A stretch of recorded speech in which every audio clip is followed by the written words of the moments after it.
So, for anybody who's not as familiar with, should I say, the gut brain axis, on a high level, what is the relationship between our gut and our brain? How are they connected? Yeah, great question. And the best way to answer this is to think about your gut brain connection as a highway. So, as an actual transportation system, because, if we look at it just from a high level, that's really what's happening is that there's traffic going both ways in the highway. So, you have information that's coming from your brain to your gut, and you also have information that's coming from your gut to your brain. And this could be information, for instance, one of the most common things I see is bloating or gas or distension. We have pressure receptors in our intestines, and those pressure receptors are then sending a signal up to the brain to tell us how bloated or distended or uncomfortable our stomach actually feels. So that's an example of a message that could go up, and vice versa. There's messages that can come down and regulate motility and things like that as well. The gut brain connection, it happens from a few different actual connections. You actually have your brain, your central nervous system, but then you have things like your parasympathetic, where your vagus nerve innervates almost your entire GI tract as well. And then you have things that are not nerve related. So you have things called like the hypothalamic pituitary adrenal axis that sends out hormones that can communicate between the gut and the brain. And then finally, we have the enteric nervous system. The enteric nervous system is the gut itself. It actually has its own nervous system. And so that's why we call it the second brain, because it has the amount of neurons, I think that they say is in a small cat's brain, is in your gut itself. And this can function on its own without information coming from the brain, which is more unique. And it is able to send messages to the brain as well. And then finally, we have the gut microbiome, and we've heard all about that. All of the bacteria, fungi, protozoa in our intestines are actually able to produce products that can cross over into our bloodstream. And those products can actually go and talk to our brain and send messages about what's going on in our body as well. But it's just this communication system that goes back and forth, and we really need it to be effectively communicating back and forth to feel good and have, quote unquote, good gut health. Yeah, that's so interesting. There's something that you said that I want to touch on because we talk so much specifically about hormones. And there's a lot of women who struggle with maybe amenorrhea or just irregular periods and might not know that their brain is actually playing a role in this. Can you explain that for anybody who's listening who maybe didn't even think about that option, that maybe it's not coming from down there, maybe it's not coming from their reproductive organs, it's coming from up here?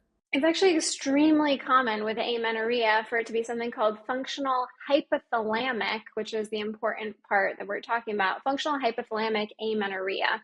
And that's because this is a brain-based condition where there's nothing wrong with the ovaries themselves or reproductive organs. You're really looking at an issue that is brain-based because of a few factors. The most common ones are going to be you're not getting enough calories in, you're exercising too much for you and you're expending too many calories. You're stressed is another huge one as well. Those all are going to contribute to tell your body that it's not safe right now to have a pregnancy, and therefore we should shut down reproduction because we just don't have enough energy reserves capable of sustaining a pregnancy. And so what we'll see there is we'll see changes in, the hormones that are actually coming from the brain so that we're not stimulating the reproductive organs to produce estrogen at a rate that would then induce menses and build that endometrial lining up again. And so you can see it on blood work where it's pretty typical presentation where you'll see low estrogen, but FSH will be on the lower side too. And then usually there's going to be one of those three criteria. Sometimes it's all of them. Sometimes it's just one of them. And a lot of the times people will say, well, I'm not underweight. I feel good at this weight though. And that's really, really common. And this is because every woman is different. Some women have a threshold where they really can't drop below like 18% body weight before they lose their cycle. Other women can get down to 12% body fat percentage. and they'll still have a normal cycle. And so there's not one size fits all for every woman about where she'll stop cycling and when she can have a normal cycle. And so it's really independent of that. Wow, that's going to help so many people, Mary. I mean, Kay and I chat with so many women and we hear exactly that. We'll start asking, like, what's your calories? How are you eating? What's your workout look like? Are you stressed? So these are just different variables that I think we don't talk enough about that can be impacting your hormones and period in this case. So I'm just always learning and so fascinated about that. And the fact that the gut is your second brain is also just so incredible. And I'm curious, the link between gut imbalances and mental health. How does that correlate with each other? Can you talk a little bit more about that? Yeah, and so one of my specialties at Modern Med, we really focus on something called disorders of the gut-brain interaction, which is a newer term. These are also functional bowel disorders, where if you look and actually look at the organs, there's nothing pathologically wrong. So we're not going to see ulcers, or we're not going to see anything on colonoscopy. However, there's a real issue going on where the person doesn't feel well. So examples of this are functional dyspepsia, functional bloating. Irritable bowel syndrome is probably the most common that we discuss there. And so when we talk about these disorders of the gut-brain axis, there is a huge overlap with mental health conditions. So when you look at somebody in terms of the population of people with disorders of the gut-brain axis, about 35% of those people will have some form of anxiety, general anxiety being the most common. But you can also see things like panic attacks, PTSD being more common in this subset versus a normal control group. However, there's about 50% of people that have a disorder of the gut-brain axis that have no psychiatric conditions as well. So it's not the whole picture here, but there is an increased prevalence in these groups. And we even see when we look at IBS and the research, we think that a neurotic personality type, so people that worry more, it's a predisposing risk factor to developing IBS. So those people are more prone to be likely to develop something like IBS. And then we look at, okay, where's the anxiety coming from? Because a lot of people will say, well, I'm anxious because I have these gut symptoms. It's the cause of my anxiety. And that's definitely a factor that exists. And we see that all the time where it's symptom-based anxiety. So it's visceral anxiety, meaning, okay, I feel this grumbling in my stomach, or I feel bloating, or I feel like, oh my God, I'm going to have to go to the bathroom. And that's the source of the anxiety that's coming up. So that is a piece of it, but there does look like there is this predisposing risk factor as well. We're still looking into all of this. We don't fully know chicken or the egg. It's likely a combination of both, though. That's exactly what I was just going to say. It's like, is it a chicken or the egg situation? And I remember I had an ex-boyfriend, his mom, shout out to them. They don't listen to this, so I can talk about it.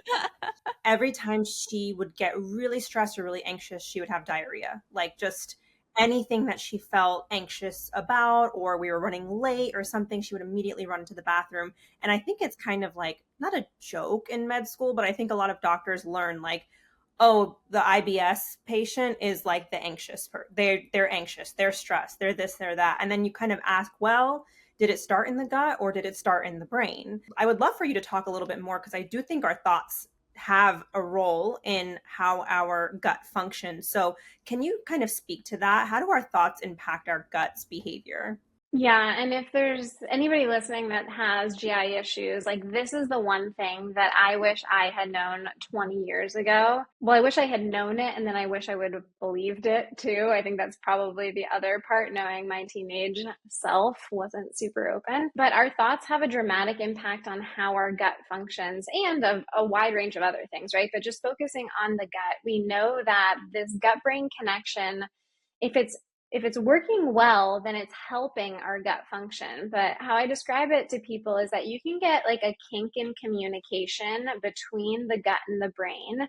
And now the signals are sending things that are a little bit jumbled and mixed up, and not necessarily sending the most accurate information, perhaps.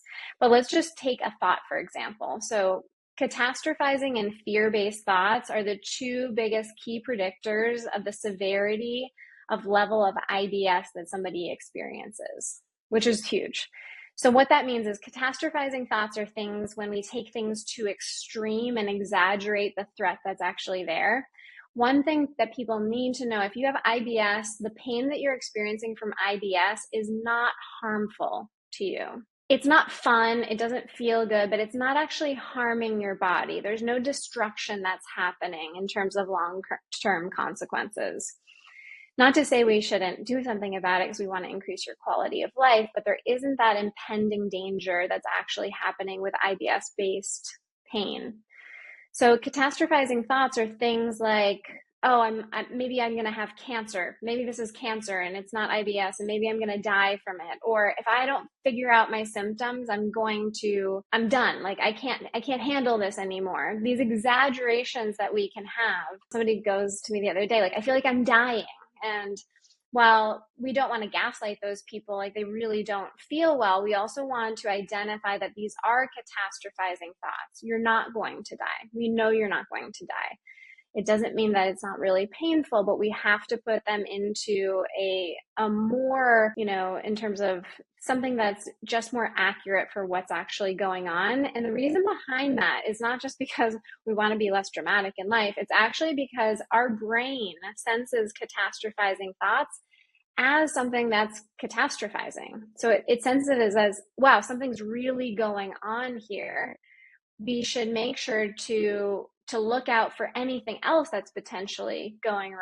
And those catastrophizing thoughts can increase something called visceral anxiety or hyperfixation on symptoms. And that's when the brain starts to scan not just the gut, but now it's scanning the whole body and saying, what else is wrong? Oh yeah, you have some tingling in your feet, or you're really tired, or now I'm noticing I have a headache. And these things can start to develop from a somatic perspective where there's so much attention on bodily sensations that the bodily sensations themselves are getting worse and more amplified. And this becomes a feed-forward cycle that then increases anxiety, and then the symptoms get worse, and we go into this loop, and we have to break the loop in several different places. But I'm always telling these people, these symptoms are real. So we're not saying that these are in your head or they're made up or they're not legitimate.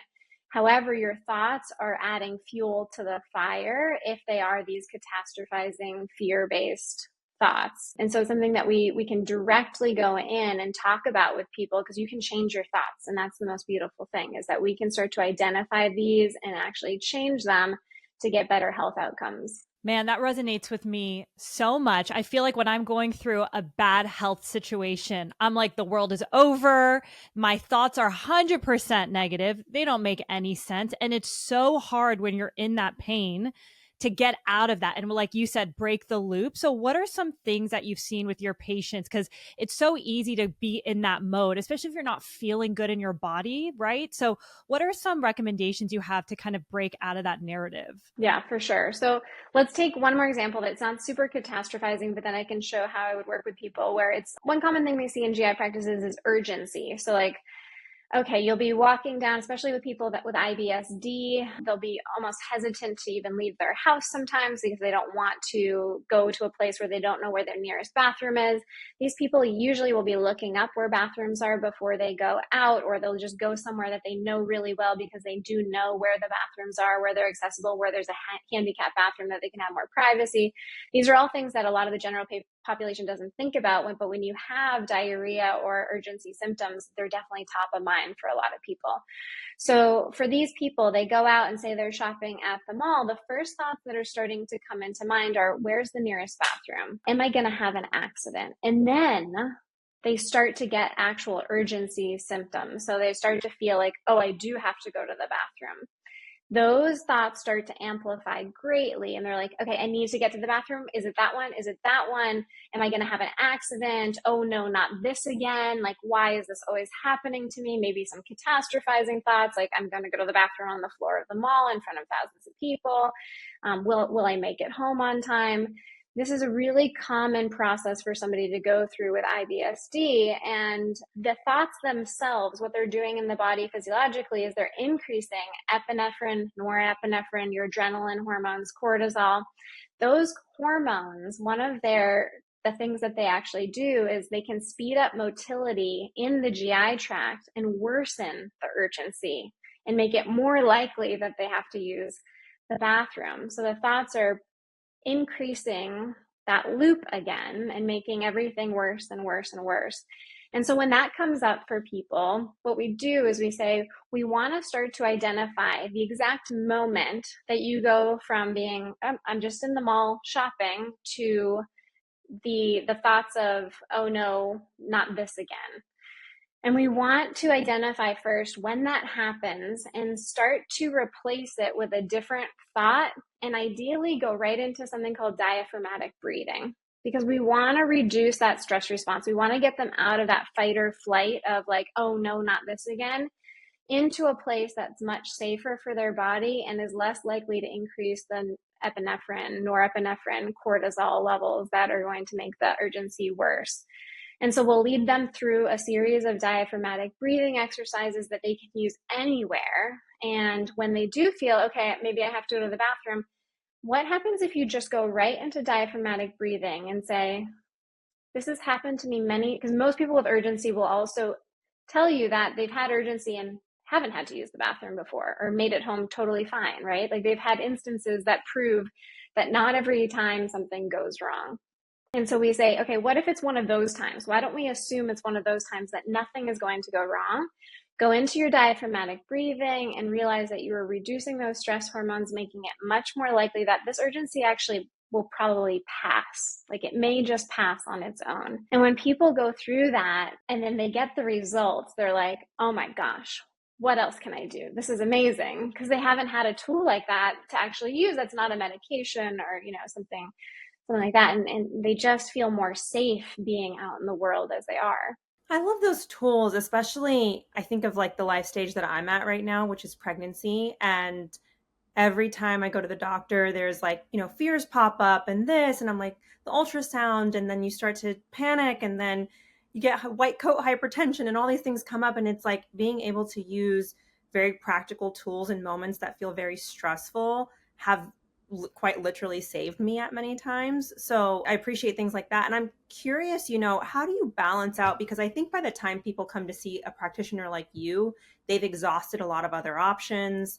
Their doctor doesn't really know what's going on with them. They're just like at the end of the road, and you're at the end of the road essentially. And so how do you help a lot of people in that position? Because they are very often hyper fixated. What's the balance between you being like, hey, let's actually look into what's happening, and hey, maybe there's some mental stuff going on here that we need to work on? Yeah, it's a great question, and you're spot on in terms of people usually come to me and they've done it all and they think that they are the one case that nobody can solve, and they're this like anomaly. That's pretty much most of the patients that we see.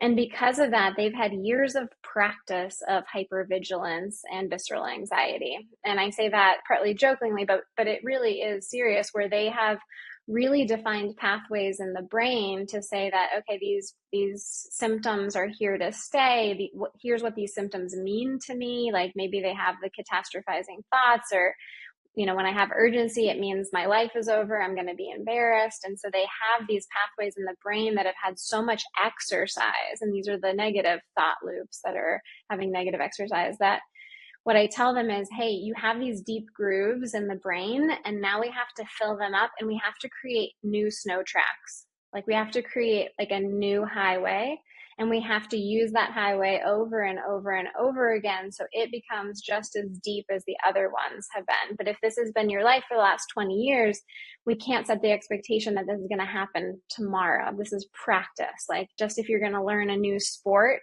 it's going to take repetition and repetition and repetition to go through it. And I know you were bringing up something else too, which is like, how much more digging do we do with these people versus how much do we say, hey, we actually got to pull back, because the digging itself can actually worsen the anxiety around the symptom. And it's a really delicate balance, because some people come in and they haven't had a full workup, and then we need to do that full workup. Once the full workup has been done, I just had a woman who's a clinical psychologist on my platform, and she goes, you need to deliver the diagnosis with confidence. And it's so important that people feel like they really know what's going on. I have a disorder of the gut-brain axis. It's irritable bowel syndrome.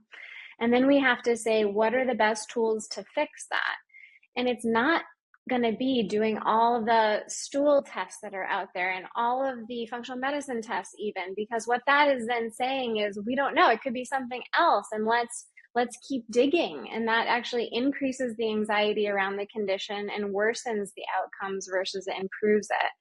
And so it is really important that we know the diagnosis, but once we know it, we say it definitively and we go forward with treatment. And the treatment is quite often the opposite of the digging and the kind of exploring that some practices may do. Yeah, that definitely resonates because I feel like, you know, especially when you're tapped into the world of wellness, like any health issue I've gone through, I'm like, let's keep digging. Let's look at this lab. And then you talk to someone else and like, have you check this? And then I realized all of this is just stressing me out. I don't have time for it. It doesn't help me. So I love the way you kind of approach your patients because that makes a lot. It's easy to want to dive in and control because we all want to control the situation, but sometimes it's just not the best case and it just makes you more anxious or stressed, which is, again, everything we're talking about in this episode, how that can impact you. But I'm curious, Mary, I know you've gone through your own fair share of gut issues. So I'd love to maybe hear more about that. Did you ever feel like you were hyper fixated on your symptoms? Or I'd love to just, you know, understand a little bit more about your journey. Yeah, absolutely. And my journey is very similar to what we've been talking about. And it's crazy because I haven't really dived into, this is all around like the cognitive behavioral therapy kind of version of GI disorders. And this is new to me within the last few years. And so I just wish I had found it sooner. And it's not discussed. I had worked with, alongside of GIs in clinical practice, and there was no discussion there. So there's just not enough awareness about these types of therapies that can be so helpful for people. But yes, hyperfixation was one of probably my biggest things that was perpetuating my symptoms now that I look back at it. When I was there, I had no idea that it was happening. I would tell you, I'm fixated because I don't feel good, which was the total truth, right? Like I just didn't feel good.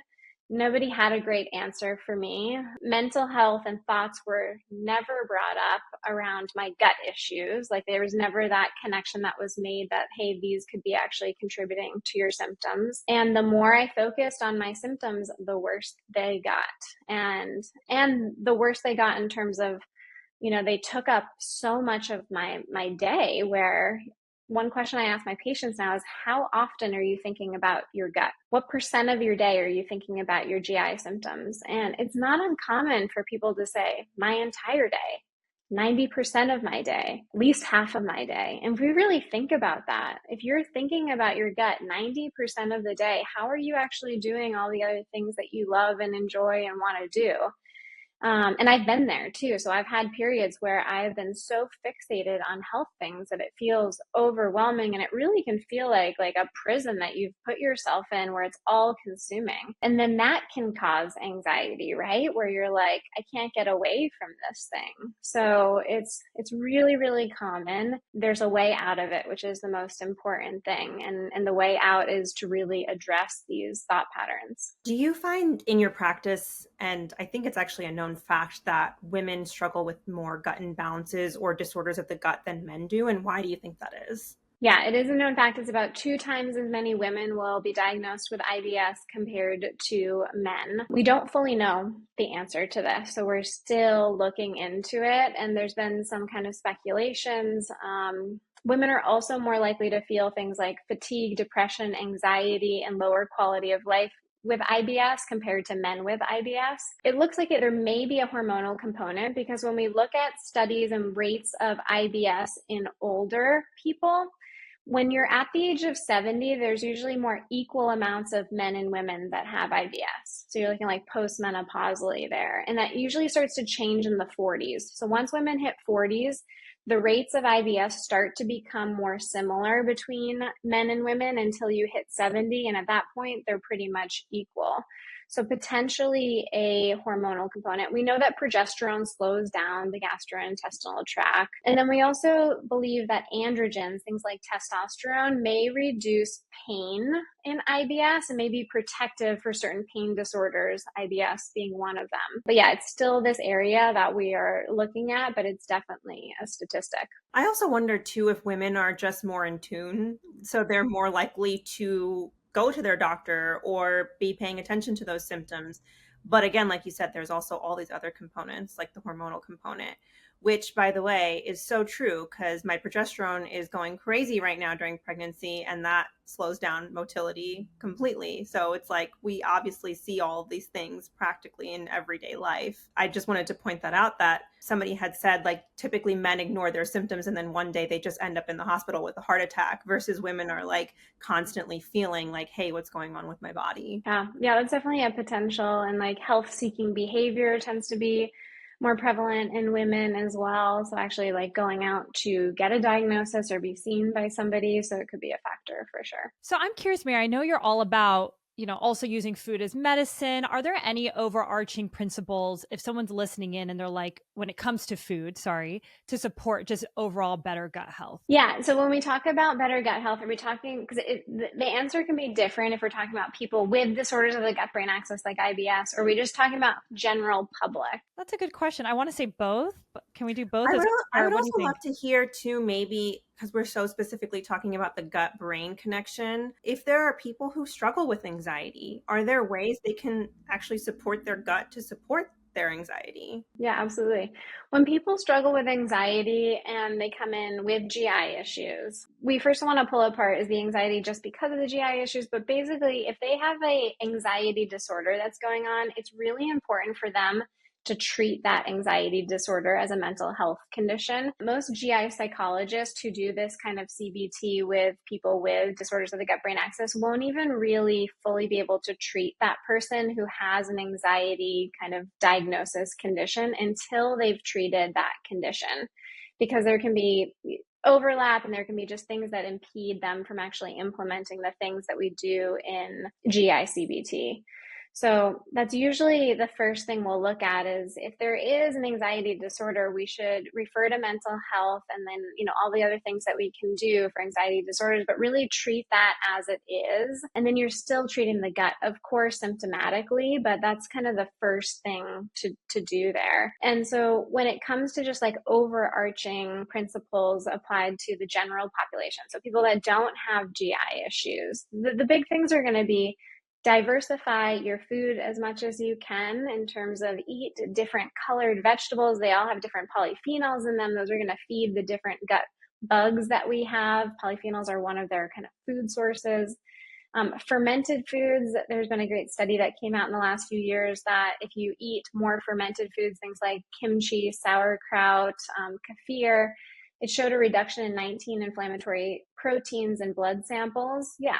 And the higher amounts you consume, the more substantiated those results become. And so it's dose dependent. The biggest one, which is boring, is fiber. It's like, if you look at the research behind fiber and how many conditions it reduces the risk of, I wrote actually a few of them down, where it's like, increasing fiber intake reduces the risk of colon cancer, gastric cancer, diverticulitis, Crohn's disease, breast cancer, coronary heart disease, atherosclerosis, stroke, hypertension, diabetes, obesity.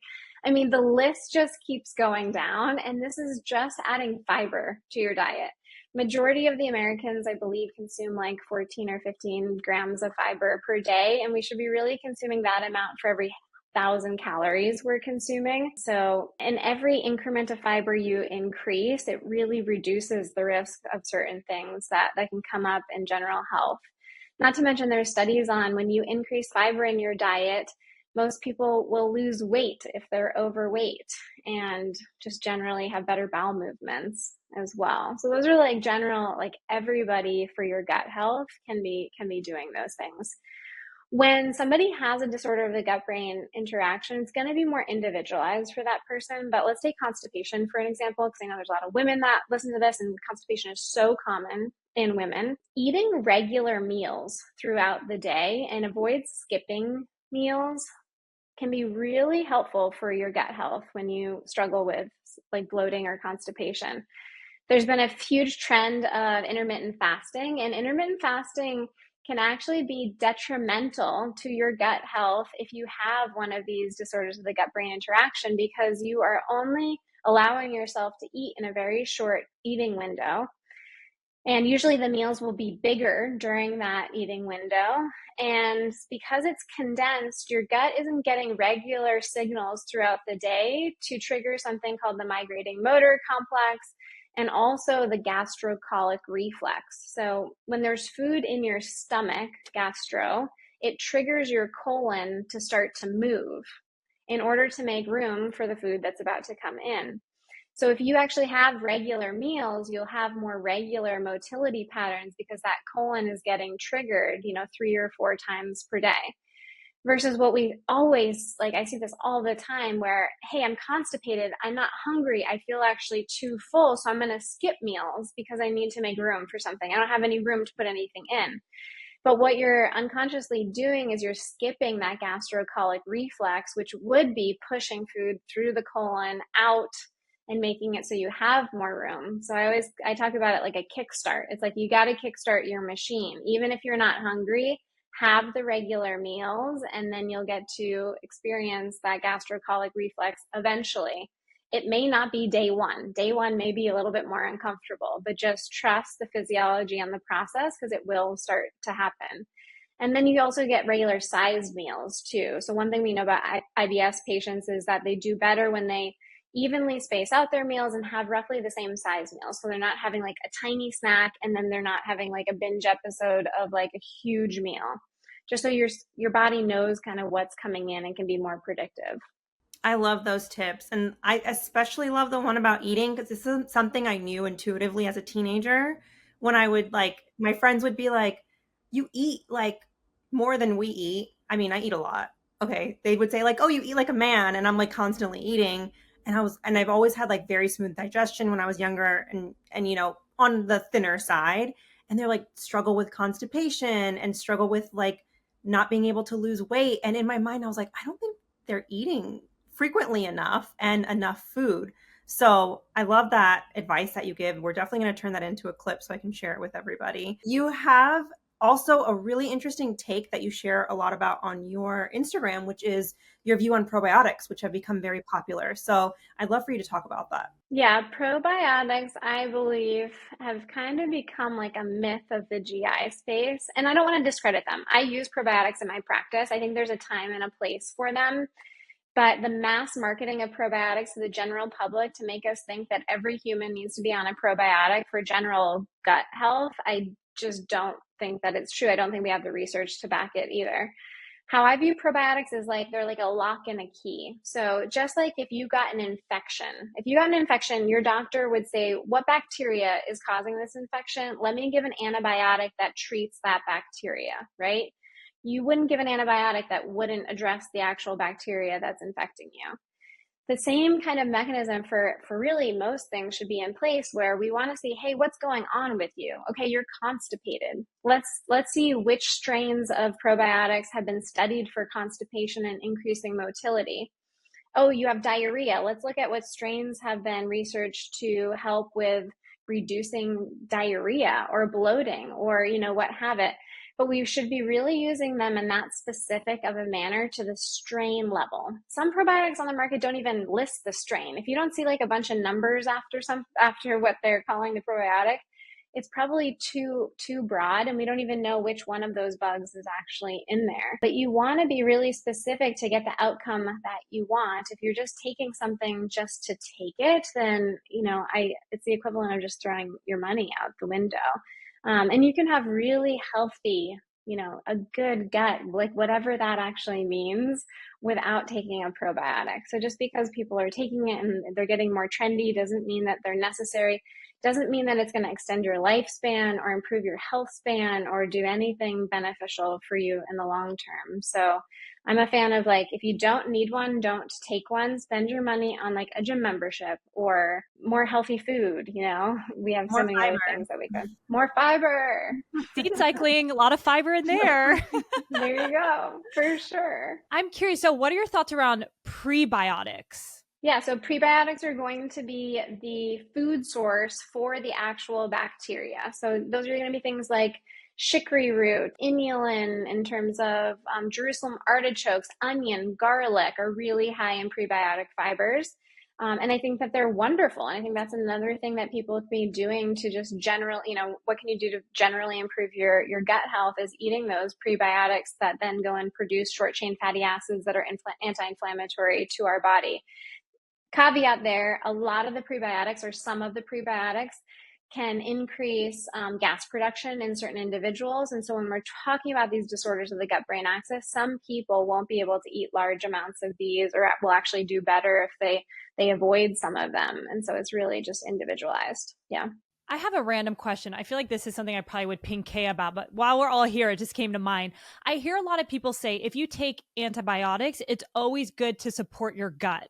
So is that after you take antibiotics, do you recommend taking a probiotic, or is that just a myth that I'm making up from, I don't even know where I came about it? Yeah, well, so it comes from the research where we do know that antibiotics can shift our gut microbiome. We're still looking into this, but what looks like it happens is when you take an antibiotic, it may shift the gut microbiome, but the gut microbiome is really resistant and can kind of come back to about where it was before. In terms of should we take a probiotic if we're taking an antibiotic, I don't fully know yet. And I tell people I would take one. I don't see any, unless like money is like really an issue, then taking a probiotic that reduces maybe the likelihood of getting diarrhea from an antibiotic or the negative side effects.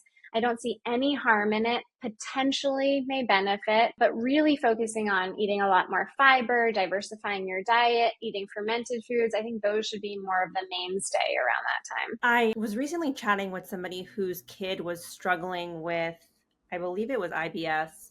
I think I sent them your way too. So hopefully they'll be hitting you guys up pretty soon. But it's getting more common these days to see kids struggling with gut challenges like IBS or GERD or acid reflux or any of these things. I don't know if you have much experience working with kids, but do you notice any differences in terms of helping kids versus adults? And what are some of the things that are causing these issues in children? Yeah, so I do not work with children. One thing that we, need to know about children is they're not just little adults.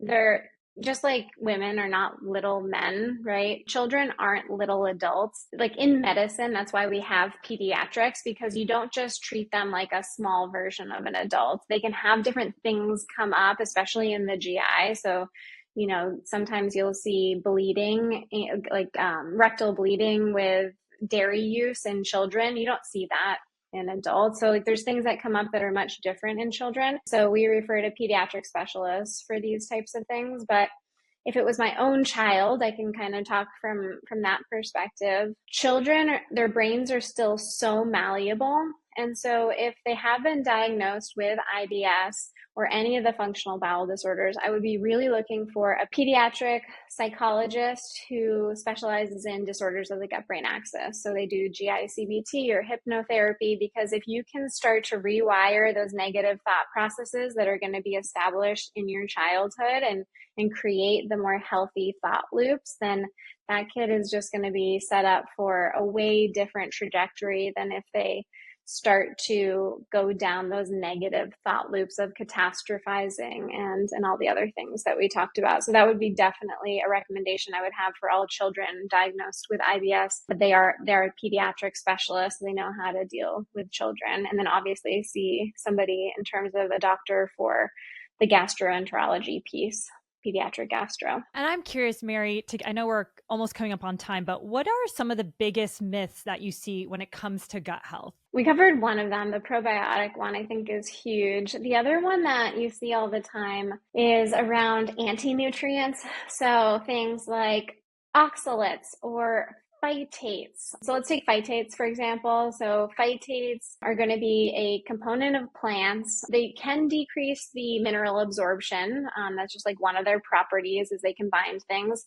But what these people don't tell you is that phytates are really strong antioxidants as well. So you have that benefit from phytates.